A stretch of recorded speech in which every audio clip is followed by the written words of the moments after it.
Hello and welcome to Ditch Witch Diaries.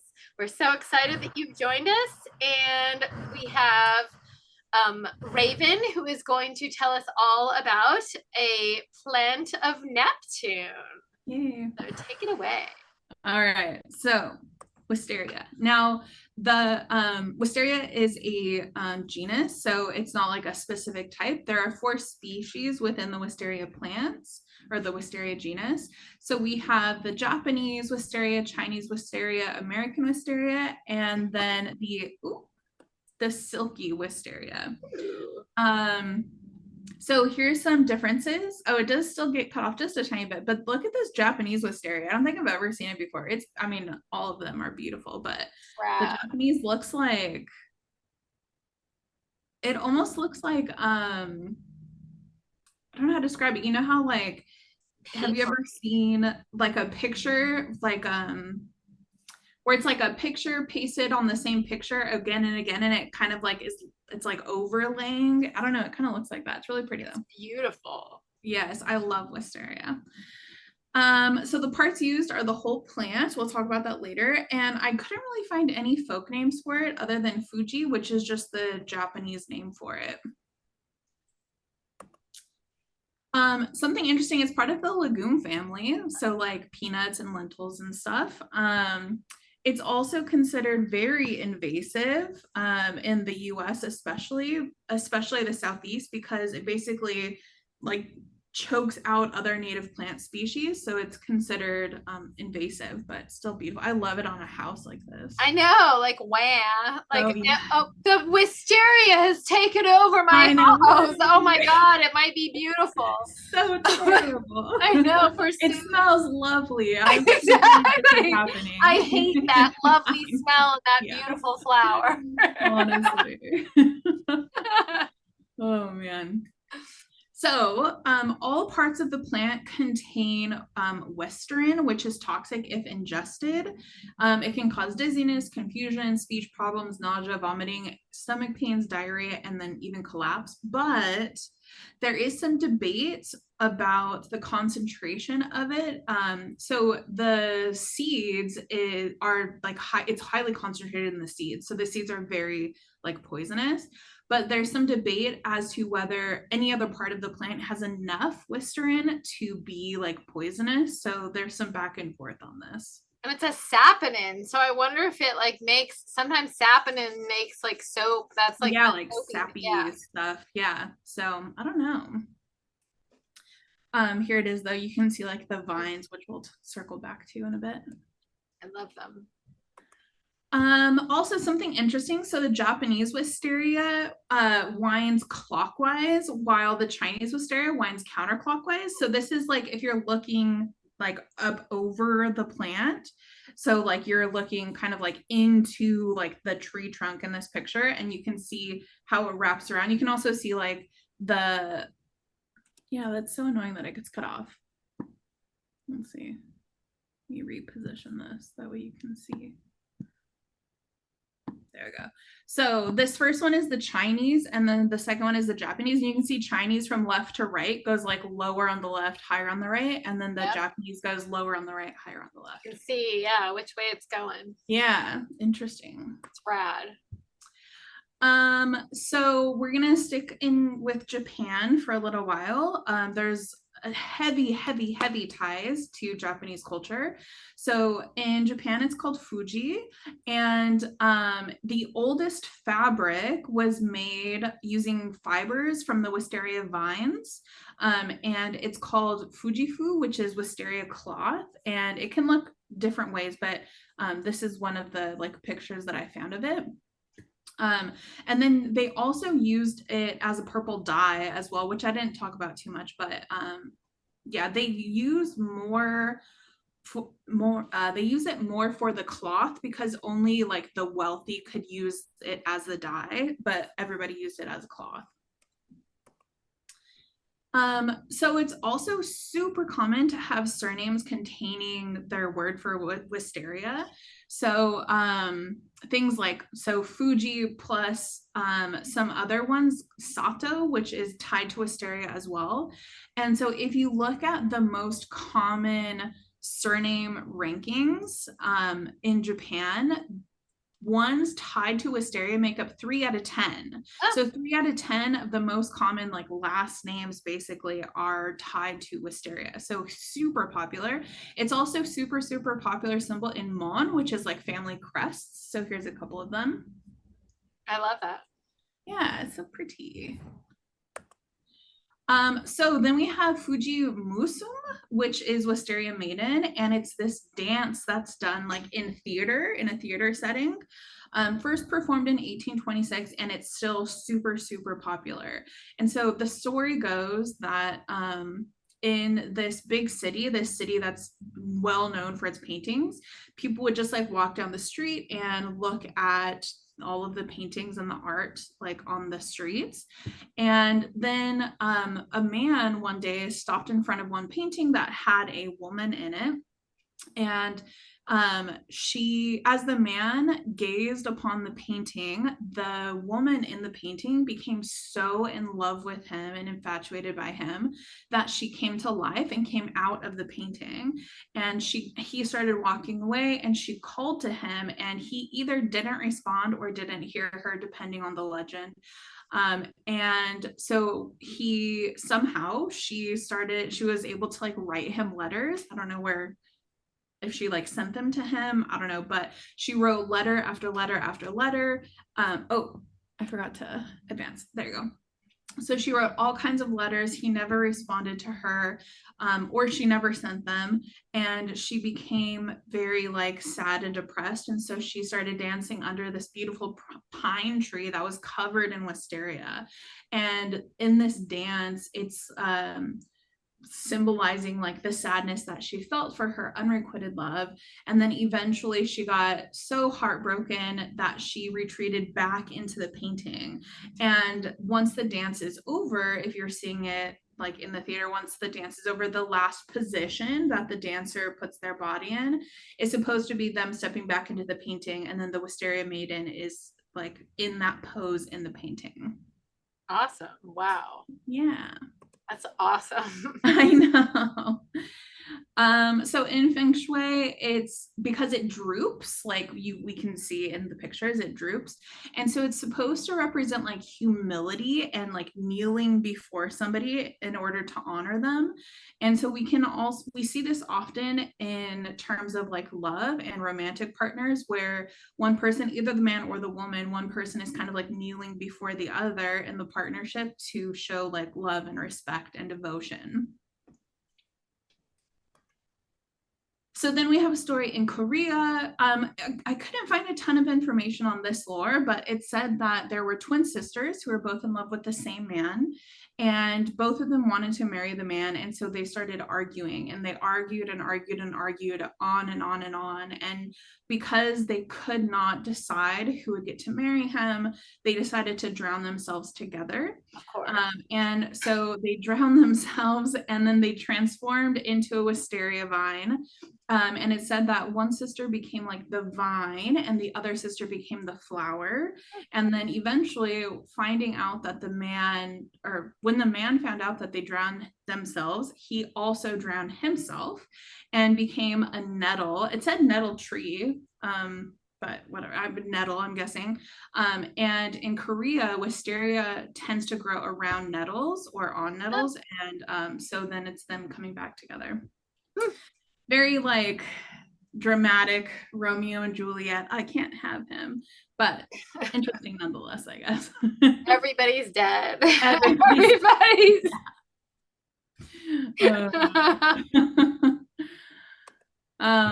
So in the language of the flowers, which we've talked about before, wisteria vines are talked about in terms of their like clinging pattern, because they cling to houses and the vines cling to trees and all kinds of stuff.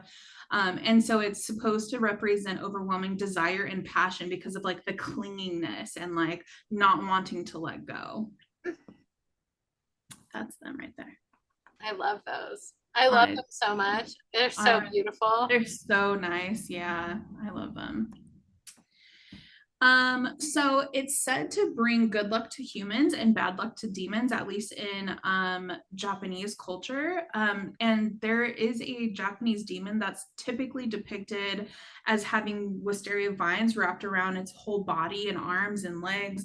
And it's said that the wisteria vines are supposed to like decrease the power of the demon. I found a couple places mentioning this briefly, but I couldn't find pictures of it or anybody giving like the demon name or anything like that. So I'm not sure how correct that is, but I did find it in a couple places. Okay, so then we have the goddess. Now, I found this same story with two names depicted to the goddess, and so I don't know if it's just different ways of saying the goddess, different names for her, or if it's actually different goddesses. I don't know. But we have, I don't even know how Isu Izushi Otame. Izushi Otame. Do you know about this one? No, but it's like spelled out. Izushi. Oh yeah. Izushi Otame. It's weird that there's some, you would think that if this was spelled out like phonetically, people were like actually putting this as her name. So I don't know, whatever. But there's this goddess, and basically she was very desirable, very beautiful, and she was the daughter of two deities. And then there was also these two brothers who were unrelated to her, who were also offspring of other deities. There was an older brother and a younger brother. And they both wanted to win this goddess's affection, but they were both failing to win the affection. And so the older brother said, hey, younger bro, okay, so one of us needs to go like all in. Like we really need to, we want, like we need to put all of our effort and energy into this, but we should duel it out because we shouldn't both be doing that. So one of us needs to win and kind of like dedicate ourselves to her. So the older brother challenged the younger brother to a contest. It didn't really say what it is. It kind of just sounds like give your best to win her over. We're both going to do our absolute best, and then whoever she chooses, the other brother has to accept it. That's kind of what the challenge sounded like. So the younger brother went and told his mother, who was a different mother, so they must have been half brothers at least. So the younger brother went, told his mom about the challenge. His mom said, all right, I'll help you out, and made him shoes and clothes, a bow and arrow, all from wisteria vines. And then the older brother, the younger brother both went to see the goddess. And the younger brother, who was clothed in all these vines, when the goddess looked upon the vines he was wearing and the clothes made from the vines, they bloomed. So the wisteria flowers came out, and so she was like dazzled by them and chose the younger brother. That's awesome. Yeah. So the world's largest known wisteria is in Sierra Madre, which is in California, and it measures more than an acre and weighs more than an estimated 250 tons. This is just like a piece of it. Wow. And then we have the oldest wisteria, which is in Japan, and it's estimated to be about 1,200 years old. And it's actually designated as a natural monument because it's so old and people take care of it now. Keep this in mind when we talk about the magical properties. Then we have the most beautiful wisteria, is also said to be in Japan. And I wanted to put the picture on another slide so you could get bigger pictures of it, but this is what it looks like. Oh my God. Yeah, this is at night. They put like lights in it, but this is during the day. It's just like naturally, just absolutely gorgeous. So beautiful. That's amazing. Yeah. Okay, so medicinal disclaimer. Now, remember, not doctors, not physicians. So remember, it said that all of the plant could potentially be poisonous, and so it's mostly just used for like ornamental reasons. It's not really used for medicinal reasons, mostly anywhere. We do find a few uses of it in traditional Chinese medicine, where there's gall extracts, which are supposed to help treat gastric cancer, breast cancer, stomach cancer. And then also York, ye old rheumatism cure. And then this one, even this one. Of course. If nothing else, rheumatism. So you can be sure that the old rheumatism cure is at play. Yeah. And I also toxic. Every part's toxic, but every part. But you know, every single one is York. Exactly. Every single one is York, yeah.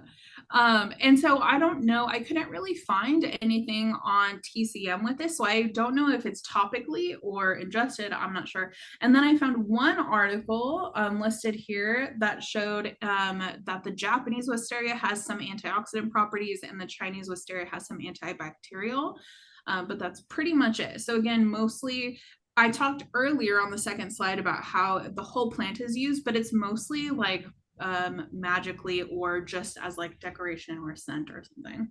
Nice. So magical associations, planet is either, so I should have put the element under the planet, but I find associations are either Mercury and air or Neptune and water. I didn't really find much on it. It's not really used a lot magically. So the sign was Pisces, which fits perfectly with our Neptune discussion. And I couldn't find anything on the tarot card. There's just not a lot used for this. But I did want to say, you had said something about in like Neptune plants grow in every direction, and I thought that this was like perfect for that because wisteria does, it just grows crazy. The flowers grow down, which doesn't usually happen. The vines grow like every which way. Yeah, so crazy. Exactly. Yeah, that is perfect too. I totally thought that as well. I'm like, oh my gosh, it's growing in every direction. Beautiful. So magically couldn't find any like specific uses for them. I've also never used it magically. I've just never come across wisteria, just kind of that I could like pluck and stuff. But beauty, grace, just because it's like beautiful and it smells divine. Love and devotion, remember we talked about it, like kneeling, the representation of the kneeling. Emotional healing, wisdom, which is tied to because it can last a long time, like the 1200-year-old wisteria, so it brings in the wisdom. Inspiration and looking at things different ways, because again, like the drooping, how it like grows down, which is unlike a lot of other flowers. Prosperity, new beginnings, longevity, and then femininity. I love that. I think that's it. Awesome. You know, I went hiking and I found this plant. Hold on, let me open my app. But I found this plant that smelled kind of like wisteria and it looked kind of like wisteria, not as droopy though. And I was like, oh, this is amazing. It was called, butterfly bush. Oh yeah. Yeah, I have butterfly bush, but it's darker. Like the flowers are darker. But darker, yeah. Yeah, but I have some butterfly bush growing on the property. There's butterfly bush. Yeah, not as like scented like wisteria. I feel like you walk past it and you can smell it. But the butterfly one, you have to get up close to it. So also, notably, I immediately thought of Wisteria Lane. So it was the fictional street at the center of the Desperate Housewives storyline, Wisteria Lane. And interestingly enough, the set for Wisteria Lane is in Universal Studios, and it's actually named Colonial Street. And it was all that Colonial Street, the same Wisteria Lane, Colonial Street, was in Leave It to Beaver, The Gremlins, The Burbs, and Buffy the Vampire Slayer. So. Oh, nice. Wisteria Lane. Awesome. Okay. Very nice. Well, thank you for joining us and learning about the plant of Neptune, Wisteria, and we will see you at the next Ditch Witch Diaries.